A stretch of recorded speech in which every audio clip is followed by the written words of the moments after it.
Hello everybody, welcome back to Ben Trading Cards, and we are here in my studio, my display studio. So we are going to talk about the reserve list of Magic the Gathering and what is it in Flesh and Blood. Alright, but before that guys, I want to give you the number 60. So 60 guys, we are now 60 in Ben Trading Cards family. And look at that guys, we are doing updates time and time again, and we are growing guys. Thank you very much for all the subscribers, and you are the ones who are avid watchers, or probably you're listening in your while washing the dishes or maybe you're just doing something. And also thank you very much for my two Patreons, which is John G and Straw Hat, for supporting my page financially. Okay, thank you very much for you. So we are going to talk about reserve list. So before I talk about the reserve list and what is it in Flesh and Blood, I want to talk about the rarity guys. What is actually a collectible? What does rarity means to a collection, like a collectible item? All right, let's talk about Mona Lisa. All right, so Mona Lisa is a painting of Leonardo da Vinci. And this painting was back in 1500s. And now, how much is it? Okay, it's around US dollars, guys, 850 million. All right, so there are reprints, art printings that you can buy in Amazon, $20. But the first, the only one in the world, and yeah, the only one, because that's the only painting that Leonardo da Vinci had painted, right?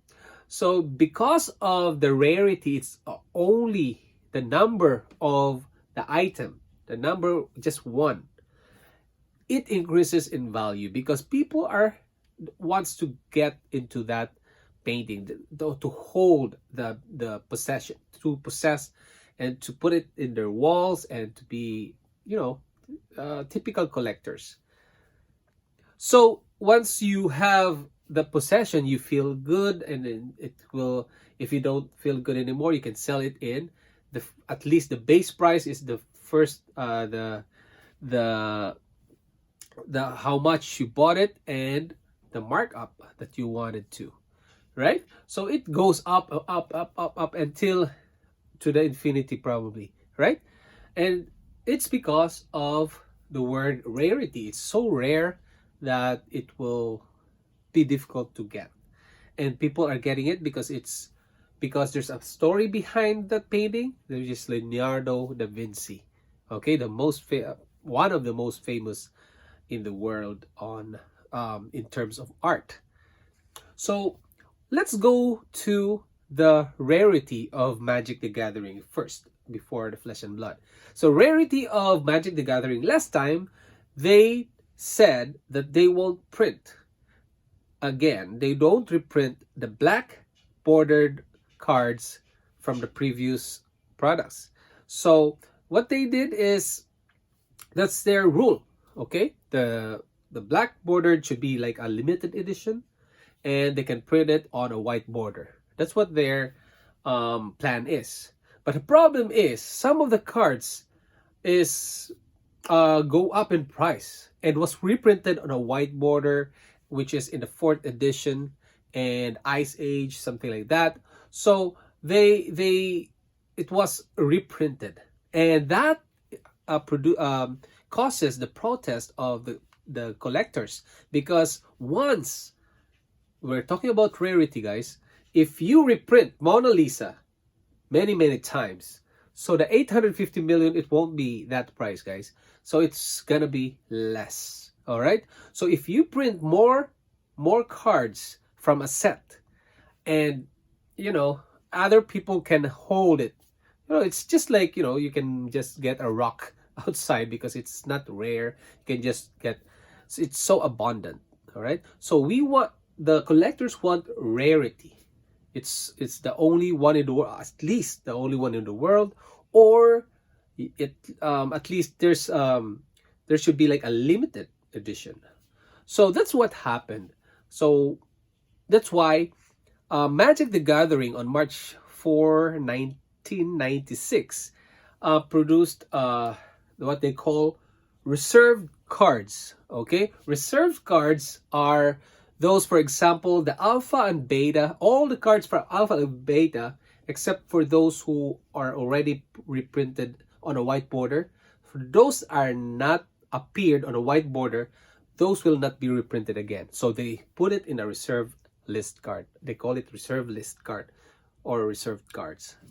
Now, the other example is the Arabian Nights. All the uncommon and rare cards of Arabian Nights that has not been printed on a white border, so they put it in the reserved list cards. And then the third example is just, this is only few of the examples, guys. There's so many. So the third example is the Legends. Okay, did I tell? I think I mentioned the antiquities, right? So Arabian Nights and antiquities. So the Legends and the Dark, all the cards there that has not been reprinted yet on a white border. Okay, that will be included in the reserve list, and so on. There's another set of cards on 2002. They did some inclusion on those reserve lists. All right, so the effect on doing this reserve list, collectors are getting all reserve lists from Magic the Gathering, and even me, guys. I bought many reserve lists, but those are cheap for me because they are not the famous or the sought after from collectors, sought after by collectors. So I have those. Then I can show you in another videos. But because of that, guys, the price of some of the very famous reserve list, famous cards on the reserve list are going skyrocketing in price, guys. So that is one. The one example is the Alpha Black Lotus PSA 10 edition, PSA 10 card. Okay, so 2 days ago I did a live video showing the price of the Black Lotus after the bidding, and the last bid was $511,000 US. Okay, for a Black Lotus with a PSA 10. Imagine that, guys. Okay, because this is so rare that it's only one of the 7 PSA 10 alpha editions. Okay, and it's in the reserve list as well. Okay, that means this alpha Black Lotus will not be printed again, will never be reprinted again. Okay, so it becomes rare.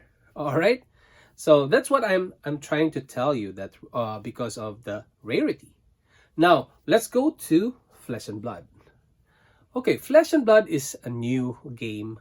Is only a year and a half, yeah, around there, year and a half years old. It's young, guys, but they understood the rarity of certain things because they're previous players of Magic the Gathering, and they are James White had worked in Hasbro.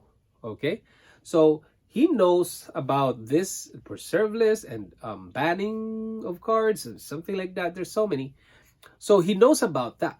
And that's why he released a policy that in Flesh and Blood, guys, a certain card that is printed, okay, in cold foil will never be printed again in cold foil.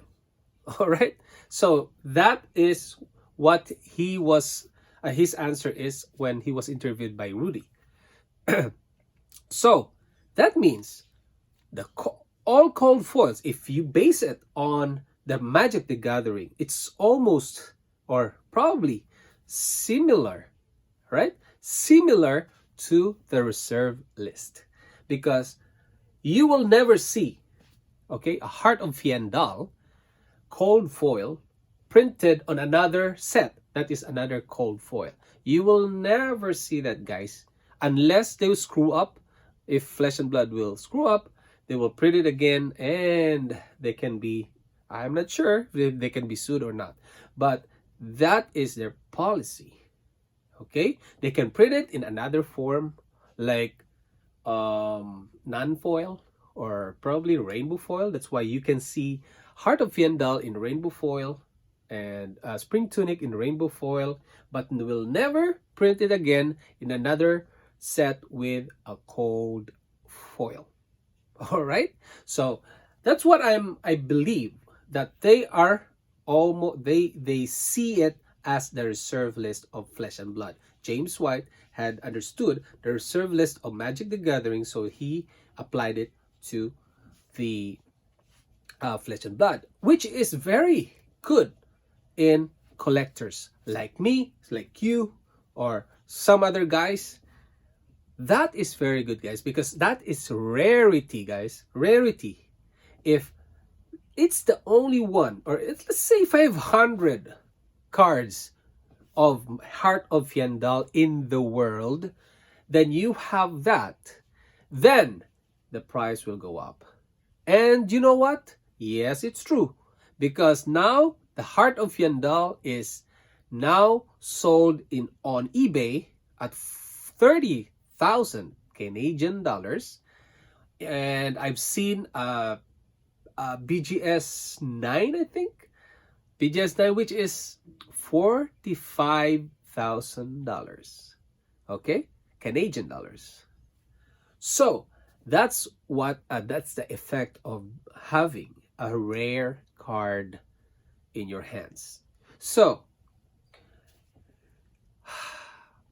in Flesh and Blood, the cold foils commons, cold foils LGS promo, if you can see on eBay, if you check right now, the cold foil of LGS promo prices range at $60 to $80 for now, okay? And commons can reach up to $100 each card. And if you're a collector, guys, rarity is very important, and these cold foils will never be reprinted again on another set, okay, with that same card. So that is a unique card.